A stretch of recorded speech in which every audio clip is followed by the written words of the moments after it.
Today on RPG Horror Stories, we have a group of players who lashed out at the DM for following the rules. Without further ado, let's get started.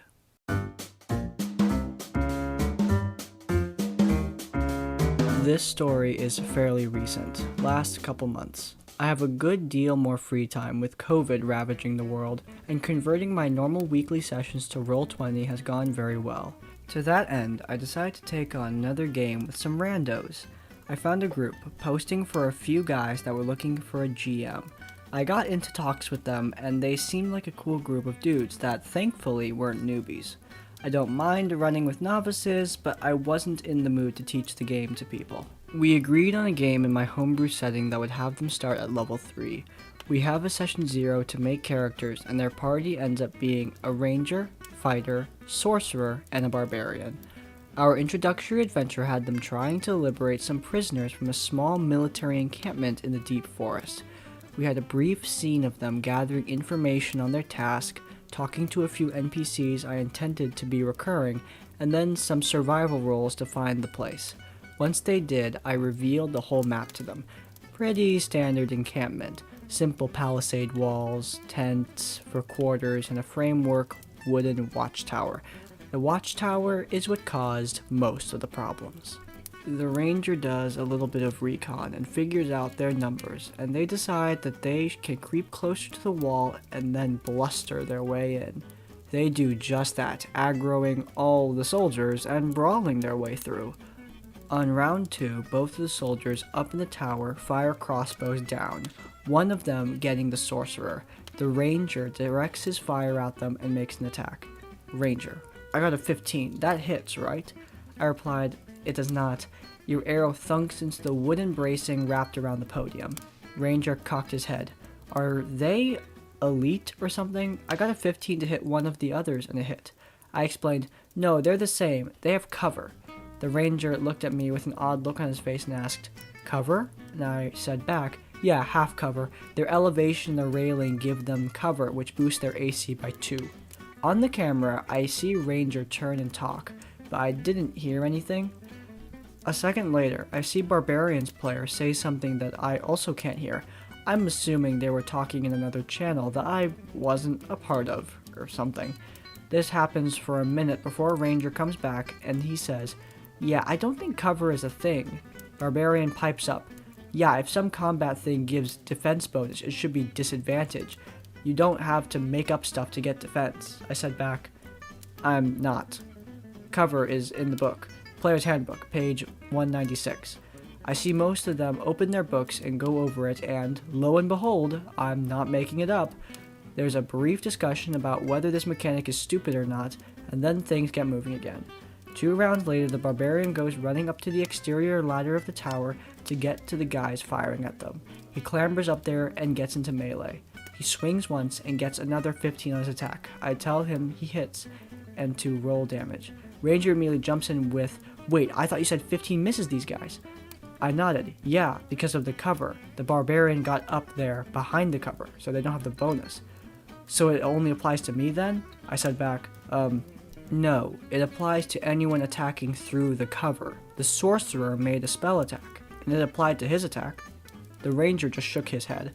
I've never heard of this cover thing before, and it sounds like you're just being selective with it. I don't understand why. It's the first session. It's pretty bad form to be targeting this early. I stared at him for a second and I said, I'm not. Look, just save this for the end, please.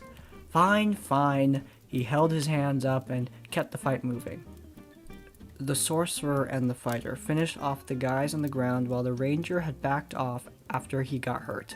The barbarian was still up in the tower. He dropped one of them and had hit the other when I had the guy make a shove attack.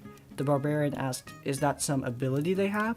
I said back, getting a little annoyed now, no, it's another rule, page 195. You can make a shove attack in place of a normal attack to knock a character prone or push them back 5 feet, which is what he's trying to do. We'll roll opposed athletics. I'll give you advantage on it because he's trying to push you over the railing. We both rolled. The soldier got a natural 18 on the dice, and the barbarian got an 8 and a 13, which did not beat the soldier. I said, alright, so he pushes you out of the tower and you fall. It's only 10 feet though, so it's 1d6 falling damage. Barbarian shot in. I still don't understand why I fell. Well, he beat your athletics check. No, I don't understand why he was able to do that. I said back exasperated at this point. Everyone can do this. It's just in the book. You or the ranger or anyone can do this. Sure, he said. Just keep things going. Roll damage. I do so, and the rest of the fight finishes up. They find the cage, free the prisoners, and they bring them back. There's a brief scene of them interacting with the same NPCs from before. They ask me to call it and give experience at the start of the next session, which makes me hopeful that there will be a next session. But about an hour after session end, I get a message from the group that says they aren't interested in continuing due to, and I quote, my abuse of obscure mechanics. TLDR, started a game with some internet randoms who thought using the combat rules from the book was cheating or being exploitative. Alright guys, now this is obviously the complete opposite of the rules lawyer, however this is a similar principle. If you have a problem with the rules the DM is using, just discuss it after the game and make sure to do it in a civilized manner. Now this is of course, in this story, a very extreme example. These guys clearly are just attacking the DM for using mechanics that they just hadn't heard of at that point, but mechanics that are clearly in the book, like shove rules or cover rules. However, if you have any problem with any mechanics at all, arguing with the DM during the game is almost never ever helpful. It just slows everything down.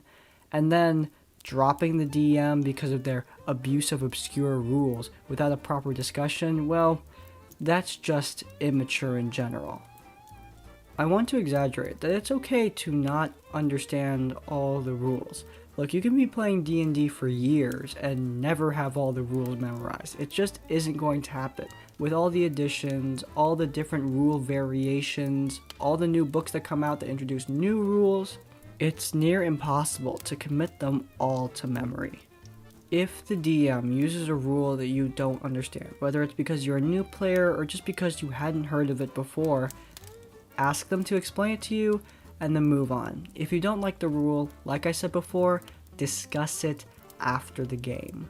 Look, during this story, they're constantly asking the DM, what's up with cover? What's up with shove rules? And it completely just bogs down the entire combat and creates this tension in the group. That's not something you want. You want there to be tension in the game, but in real life, you guys should be having fun, right? You don't want to have hostilities between the players and the DM. You never want that.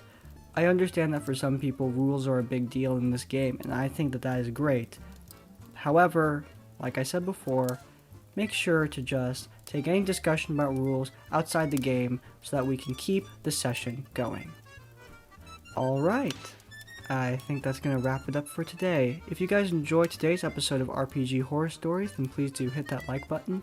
If you want to see more episodes of this series from me, then please do hit that subscribe button. And finally, if you want to leave your thoughts or your own story, then please do go to the comments down below. In essence, like, comment, subscribe. I will see you all next time. Farewell.